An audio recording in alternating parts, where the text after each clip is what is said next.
Hi Leo, kumusta po kayong lahat? Okay, so ayan Leo, ang reading pala natin is Gabay Kapalaran sa inyo ngayong December 2024.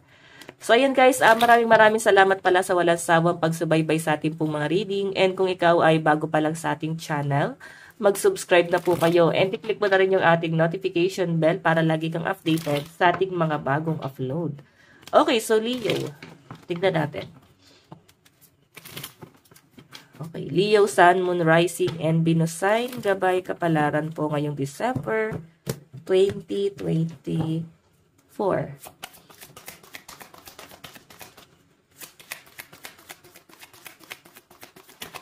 Oops. Indulgement. So, ayan, marunong nang tumanggi ang mga Leo. Nakikita ko sa mga Leo, ayaw mo masyadong magkaroon ng utang na loob sa kahit na kanino. Nakikita ko yung pagiging strong, independent person mo. May nakikita ako dito na parang may mag-o-offer din sa inyo. Okay? Parang ipipilit sa inyo. Parang pera yung nakikita. Pera or investment to guys. Or pwedeng, kung sa love, pwedeng meron siyang ino-offer. Pwedeng love yung ino-offer na to. Pero feeling ko kasi guys, hindi mo kayang tanggapin yung offer na tong taong to. Parang hindi mo pa kaya. I think pero kang ibang bagay na i-consider. I think yung iba sa inyo, ayaw mo ng parang may panakip buta. So parang uunahin mo na ng Ivan Leo na mag-move on mo na bago tumanggap ulit ng bagong pag-ibig. Ganun yung nakikita ko sa inyo. Pwede kasi na, ayun na temptation, may lalapit sa inyo someone na parang hindi mo gusto. Pero medyo makulit kasi tong taong to, Leo. Okay? Ayan. May nakikita rin ako dito guys, pwedeng may mag-o-offer. Mag-o-offer naman pwedeng sa career, pwedeng increase sa sahod, pwede naman din guys promotion. And yung iba sa inyo guys, pwedeng ibang opportunity. Marami ako nakita guys na magandang blessing na paparating sa inyo ngayong December. Pero I think hindi nyo siya guys muna talaga tatanggapin. I think meron kang personal na dahilan kung bakit hindi mo yan guys tatanggapin kahit maganda pa yung offer nila. Okay, tignan pa natin Leo. Withdrawal.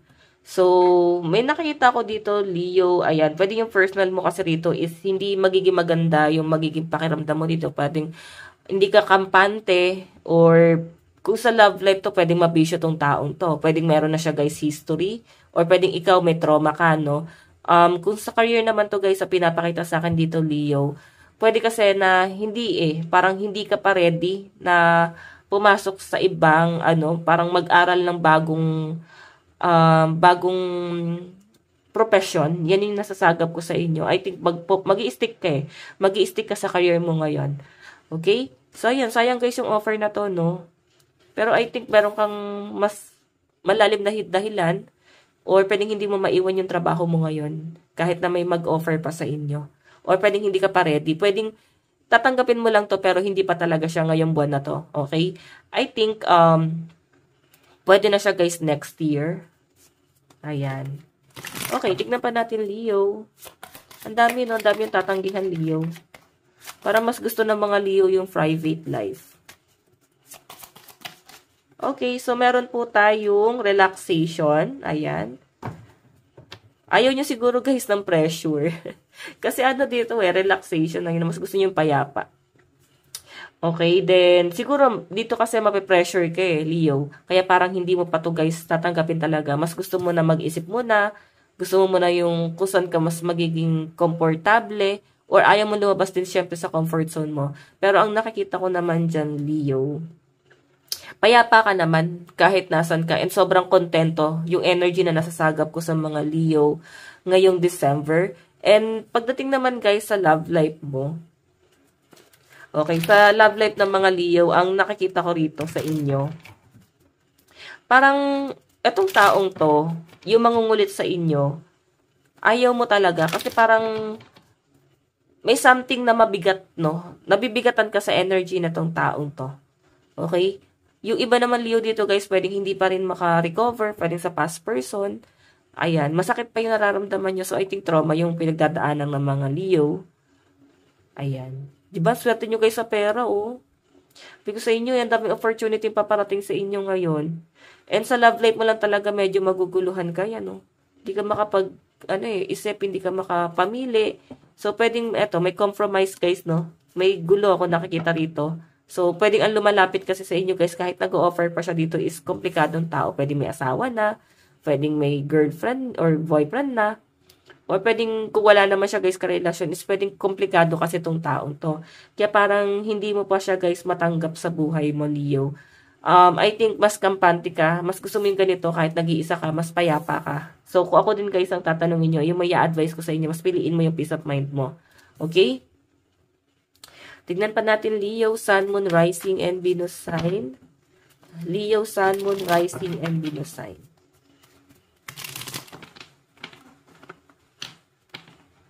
Okay, hindi natin ma-shuffle. Okay. Leo, Sun, Moon, Rising, and Venus sign. Meron tayong Four of Pentacles. Diba? Yung iba sa inyo nagtsatsaga talaga kayo. Hindi kayo naghahangad ng sobrang taas pa or sobrang laki na pagdating sa pera, no? Nakikita ko sa inyo guys na kontento ka kung anong meron ka ngayon. Mas binavalue mo yon. Then yung iba sa inyo guys, kung wala kayong trabaho, I think hinahanda mo yung sarili mo eh. May nakikita kasi ako guys, malaking pagbabago talaga. So napakaganda niyan, Leo. Okay, ayan no, kahit parang kapos, kahit kinakapos sa mga Leo, sobrang kontento kayo ngayong December.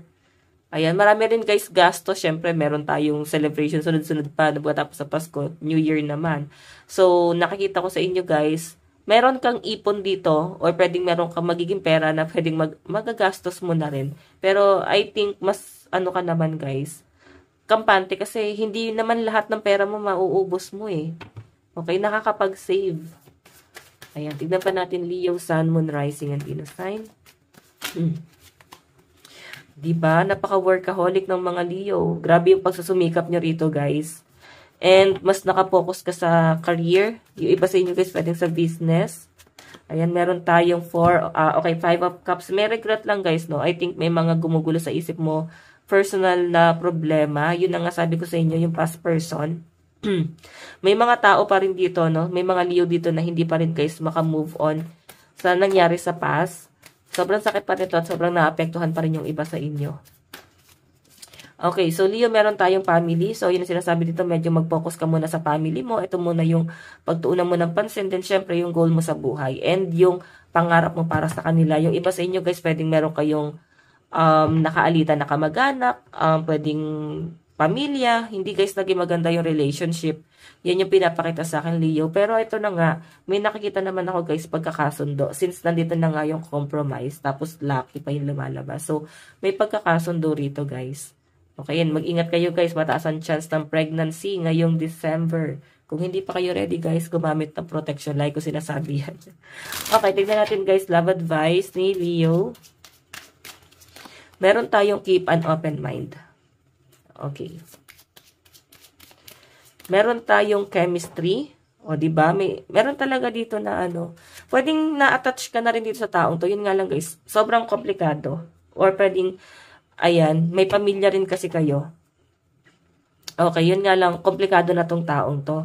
Pwedeng kung ex-husband or wife mo to, nagkaroon na siya ng ibang karelasyon. So, parang ang hirap na para sa inyo natanggapin kasi. Okay, yan po yung pinapakita sa akin. Okay? Tignan pa natin last.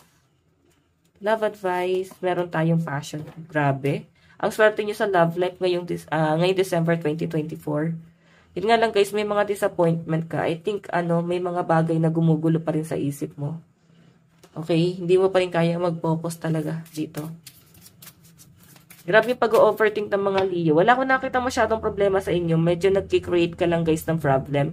Dala ng pag-overthink mo. Worry mo sa mga bagay-bagay sa paligid mo. Advice, meron tayong in the flow. Ayan, sinasabi lang guys, everything is smooth sailing. Go with the flow lang. Huwag masyadong ma-pressure. Okay, tignan pa natin. Meron tayong journey by moonlight. Believe in magic. Okay? So, parang sinasabi lang dito guys na huwag ka mag-doubt sa pino-pursue mo. Kung ano man yung pino-pursue mo. Huwag ka mag-doubt dyan guys. Okay? Tuloy mo lang yan, guys. Lalo na kung ito ay passion mo. Leo, ito lang po ang inyong reading. Maraming salamat po. God bless and love you all. Bye-bye.